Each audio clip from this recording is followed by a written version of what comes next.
पाणी अडवा पाणी जिरवा अरे पाणी अरे पाणी अरे बुलेट बेजोड आला वारा गेला वारा वाहून गेला खडवा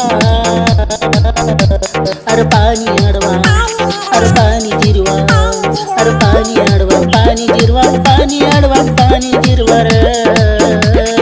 अब तुम लोग सोच रहे होगे कि ये क्या बकचोदी है। तो बकचोदी नहीं है भाई, बकचोदी नहीं है, कैंसर है कैंसर। और इस कैंसर के प्रस्तुत करता है ये फेफड़ी वाले। आला वारा गेला वारा वाहून गेला खडवा अरे पाणी अडवा अरे पाणी जिरवा अरे पाणी अडवा पाणी जिरवा पाणी अडवा पाणी जिरवा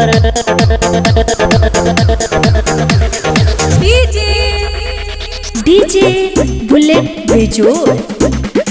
नहीं, लॉकडाउन में एक तो वैसे ही दिमाग की मार सी पड़ी हुई है, तो सोचा दिल बहलाने को थोड़ा सा टिकटॉक चलाया जाए। तो टिकटॉक पे 10 में से 8 बार यही फेफड़ी के मेरे सामने आ जा रहे हैं। और तो और टिकटॉक मुझे इसकी वीडियो रिकमेंड कर रहा है जैसे कि ये फेफड़ी की शाहरुख खान है।